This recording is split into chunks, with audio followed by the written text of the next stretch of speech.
नमस्कार। इस खास पेशकश में स्वागत है आपका। मैं हूं काशिफ मलिक। देश में लोकसभा और विधानसभा चुनाव एक साथ कराने की तैयारी में मोदी सरकार एक कदम और आगे बढ़ गई है।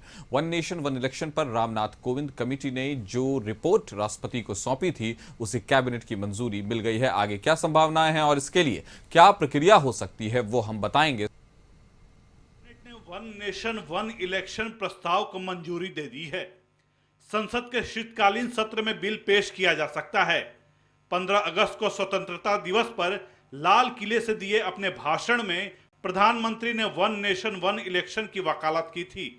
उन्होंने कहा था कि बार बार चुनाव देश की प्रगति में बाधा पैदा कर रहा है और अब कैबिनेट ने इसे मंजूरी दे दी है। वन नेशन वन इलेक्शन पर विचार के लिए बनाई गई कमेटी ने राष्ट्रपति को मार्च में रिपोर्ट सौंपी थी। 191 दिन की चर्चा के बाद 18,626 पन्नों की रिपोर्ट तैयार की गई। कमेटी ने 62 पार्टियों से संपर्क साधा था, जिनमें से 47 ने जवाब दिया। 32 पार्टियों ने एक साथ चुनाव कराने का समर्थन किया था, जबकि 15 पार्टियों ने इसका विरोध किया। वहीं 15 पार्टियों ने जवाब नहीं दिया। कांग्रेस, आम आदमी पार्टी, बहुजन समाज पार्टी और सीपीएम ने एक देश एक चुनाव के प्रस्ताव का विरोध किया, जबकि भारतीय जनता पार्टी सहित 32 पार्टियों ने इसका समर्थन किया। कांग्रेस इसे अब भी अव्यावहारिक बता रही है। तो उसको नहीं मानते, ये नहीं चलने वाला है डेमोक्रेसी में। ये डेमोक्रेसी को टिकाना है तो जब जब चाहिए तब इलेक्शन करना पड़ेगा। भारत में फिलहाल लोकसभा और राज्यों के विधानसभा चुनाव अलग अलग समय पर होते हैं।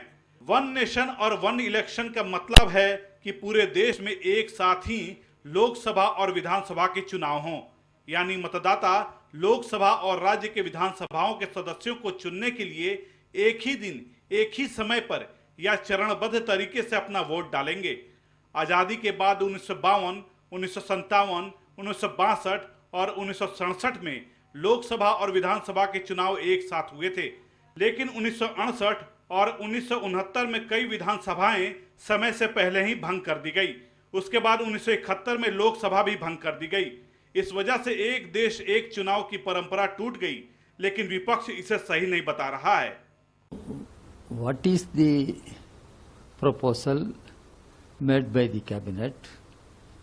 We do not know the details. What are the modalities they are proposing to go ahead with the proposal of one nation, one election? Because it is an issue which has been discussed, debated for quite some time. We, India Alliance also told earlier itself, it is not at all practical in this country. One nation, one election is not at all practical in this country. They also know about that. They want to divert the attention of the present issues, from the present issues, this country. And that's only. They are going to take this up in the next. Let us see. Certainly, it is not at all practical.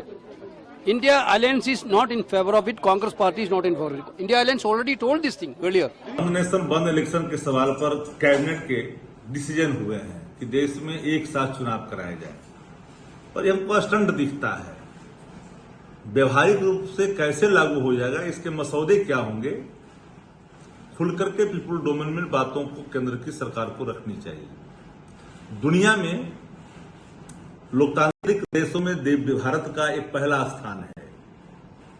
For the people, by the people, of the people का concept है इस देश के अंदर। हमें कोई ये बता दे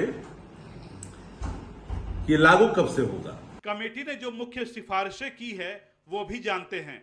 लोकसभा और विधानसभा चुनाव एक साथ हो, सदन का कार्यकाल पूरे 5 साल का हो, हर 5 साल में आम चुनाव कराए जाएं, सरकार गिरती है तो मध्यावधि चुनाव कराए जाएं, लेकिन ये चुनाव सदन के लिए बचे हुए कार्यकाल के लिए हों। सभी चुनावों के लिए एक ही वोटर लिस्ट हो। पहले चरण में लोकसभा विधानसभा चुनाव एक साथ हों और दूसरे चरण में सभी चुनाव एक साथ हों। सत्ता पक्ष ने कैबिनेट के फैसले का स्वागत किया है। वन नेशन वन इलेक्शन तो होना ही चाहिए था। 1967 तक जो भी चुनाव हुए विधानसभा लोकसभा का एक साथ ही हुए, इसीलिए बहुत सा एंगल है जिसके चलते वन नेशन वन इलेक्शन होना चाहिए। और सब एंगल को छोड़ दीजिए, साल में 9 महीना आचार संहिता लगा रहने से विकास का काम है होता था। दूसरी ओर अलग अलग चुनाव हो जाने से जो बूथ लुटेरे लोग होते थे उनको अलग अलग समय मिल जाता था बूथ लूटने का। एक देश एक चुनाव लागू करने पर कई राज्य विधानसभाओं का कार्यकाल घटेगा। बिहार विधानसभा का मौजूदा कार्यकाल पूरा होगा, बाद का 3.5 साल का ही रहेगा। असम, केरल, तमिलनाडु, पश्चिम बंगाल और पुडुचेरी विधानसभा का मौजूदा कार्यकाल 3 से 7 महीने घटेगा। उसके बाद का कार्यकाल भी 3.5 साल का होगा। 11 राज्य ऐसे हैं जहां वोटिंग 2026 में कराई जा सकती है। ये राज्य हैं उत्तर प्रदेश, गोवा, मणिपुर, पंजाब और उत्तराखंड, जिनका मौजूदा कार्यकाल 3 से 5 महीने घटेगा। वहीं गुजरात, कर्नाटक, हिमाचल प्रदेश, मेघालय, नागालैंड और त्रिपुरा विधानसभा का मौजूदा कार्यकाल 13 से 17 महीने घटेगा। इसके बाद का कार्यकाल 2.25 साल रहेगा। इसके बाद देश की सभी विधानसभाओं का कार्यकाल जून 2029 में समाप्त होगा। देखिए, ये न्यायिक प्रक्रिया है और ये होना ही था। धन लोभ का जो पराकाष्ठा है, लालू परिवार उससे उबर ही नहीं सकता है।